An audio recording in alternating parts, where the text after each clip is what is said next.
Mr. Lawrence Wong, Acting Minister for Culture, Community and Youth. Sponsors and partners, fellow members of the Charity Council, distinguished guests, ladies and gentlemen, good morning to all of you. It is my pleasure to welcome you to our inaugural Charity Governance Conference, whole-day conference on very first. And as you can see, we have a very, very good turnout. So I would like to thank you for your support, for taking time to attend this conference, because your strong interest in this event really is very encouraging to all of us. And thank you again. And I also want to thank the very distinguished panel of speakers who will be sharing very valuable insights with all of us. And no doubt at all, they are the draw of this event. So thank you, speakers. Now, we have chosen to stage this event early in the year for very good reason, because the start of the year marks new beginnings, good new beginnings, and resolutions as well, new resolutions in order to carry out new ideas, and new activities. So to start off, this great resolve, it is also always important to reflect on how the past year has been. What did we do well in, so that we can continue doing well? What do we need to improve on, where we've gone wrong, lessons learned, and in order to make the next year better. So as we look at the year just past, 2013, I have to say that charities by and large have done very well, and I want to congratulate all of you. And this is reflected in the amount of charitable givings, for the past year. So if we just take, Singapore's largest donations portal, SG Gives, donations have gone up from around 8 million in 2012 to over 11 million in 2013. But more importantly, if you take a look at the number of unique donors, you would be very pleased to note that this has also gone up from around 8,000 to over 10,000. A significant 33% increase, and that is very important to note. And it is very heartwarming to see that Singapore as a nation is growing in terms of giving back to society. So charities indeed have done well in engaging donors, in engaging the general public. And in fact, they have gone on to become much more innovative and adaptable in engaging, changing times. Because as you know, change is a constant and change is intimidating. But charities, especially the larger ones, have gone all out, to engage changing trends, changing needs of the beneficiaries in much more innovative ways. And I would like to, single out Community Chest of Singapore. They launched, their donation drive in November last year, but introduced a very innovative, cash-free donation methods. Take out your EasyLink card, tap on the billboard posters, you can donate $1. Take out your smartphones, scan the QR code, and you can be much more generous. So, this is the spirit of innovation, taking on new technologies, to engage new generation of donors, so we can all learn from this. Now, it is noteworthy to note that charities have progressed, very well in their developments and in terms of taking on, good governance, and that is the important point to note, that they must always remember, to make good governance a cornerstone, a really high priority in terms of their business. And it should be recognized that some charities have fallen through the cracks because they overlook governance, standards, and usually it's because they are not aware of them. They should be helped, but because they slipped up, because they slipped up in terms of not implementing the appropriate controls, like fully accounting for their fund their fundraising receipts, they cause doubts to emerge, mistrust to emerge. And in fact, taken together, they could sort of cause the whole sector, to fall into disrepute. And when that happens, we then go on to a long and arduous journey of rebuilding trust and confidence. So trust and confidence is very important, and that is why our speakers will be sharing their insights, in terms of their own difficult journeys to restore trust and confidence.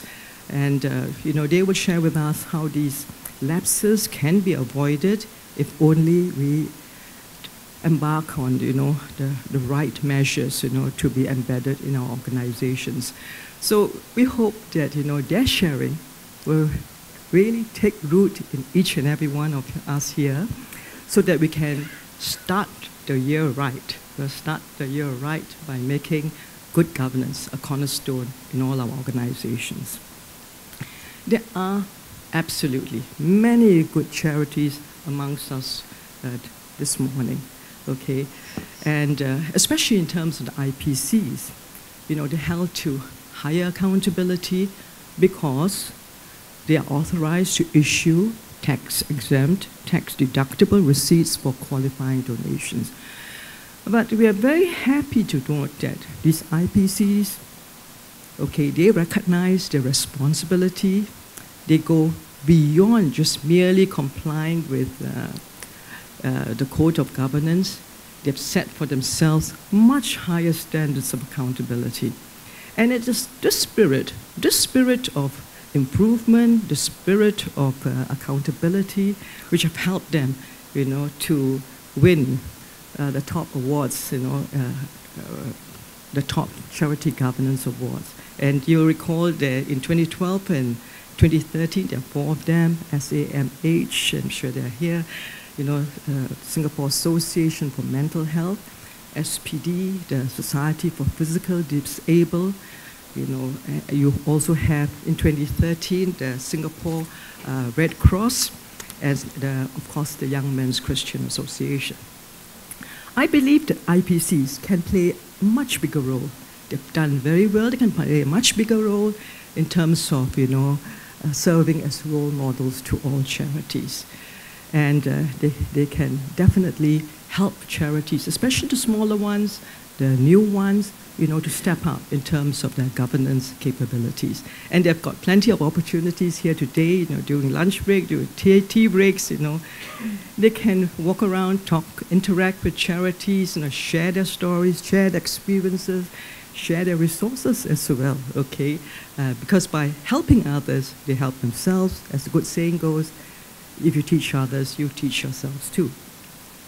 Now, on the part of the Charity Council, we will continue to recognize good governance standards, through our Charity Governance Awards, and it's coming up again soon, April, we'll be seeking nominations, So we do hope that all charities, big and small, IPC or otherwise, will sort of participate in the Charity Governance Awards. And just look at it another way. Just by taking part, you will benefit from the meaningful and learning process, which others have experienced.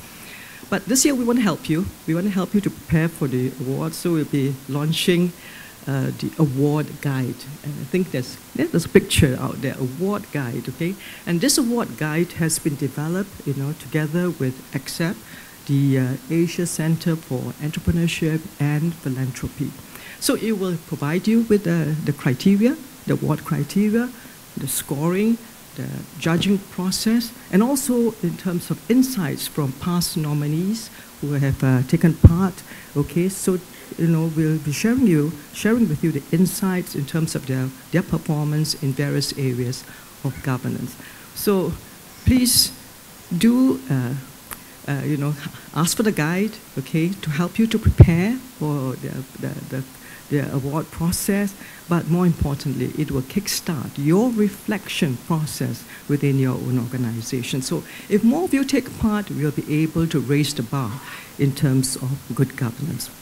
But we also recognize that in order to embed good governance, it does not only apply to charities alone, because there are a whole slew of players in the charity ecosystem. Okay, not just charities, but other players as well, especially the public and the community at large. Because whilst the people sector forms the backbone of the charity sector in terms of service, time commitment, the charity sector needs support and funding from other players, as I said, the public, the community at large, private sectors. So the Charity Council needs to go out and, and really raise the level of awareness in terms of good governance to a much wider audience. So we'll be doing just that. So we want the general public, to help us, in terms of embedding good governance through informed giving, making good governance a key consideration in their decision process. And this will really provide the impetus for good governance, standards to be adopted by charities. So we will do our part, really raising the level of awareness, to all players in the charity sector. And it's with this intent in mind that we have gotten in collaboration with the Republic Polytechnic to jointly organize a video making competition, amongst the youth, okay, titled Charity in Motion. And why those? Of course, you'll agree they are our future to start with. And they are brimming with enthusiasm, with energy, with passion, with ideas, very, very valuable resource. They're taking on the mantle, of championing charitable sort of causes. But we want them, we applaud them to start with, and we want them also, to carry, or to step up the efforts, but be conscious of good governance, that it is part and parcel of doing good. So I am pleased to tell you that, this competition has, concluded successfully. Okay, many students participated and they submitted very, very good works, and we have shortlisted them, and we'll be screening the shortlisted, clips later on, so that you will have, the chance to participate in the outcome, okay? And later on, we'll be presenting prizes to the winners as well. And in time, we want to step this up, okay, to include, other institutes of higher learning. Now, quite apart from engaging the youth, we will be doing other activities as well. And later, in fact, in the next few months, we will be looking at our website, revamping our website, because it has served us well since we launched it in 2010. It's due for a refresh, so that we can give you better content and also raise the level of awareness, of good governance, especially amongst the public, so that they can make informed giving decisions, and that's very important. With that, I would like to conclude. I'd like to conclude by again thanking all of you, congratulating all of you for the very excellent work that you have done and will continue to do, okay, and so that you can be a beacon of light, to inspire others, in terms of continuous improvement. Your presence here signals your commitment to good governance, and I wish you every success, in this pursuit. Thank you all again. I wish you a very enjoyable conference, a very fruitful one. Do enjoy it. Thank you.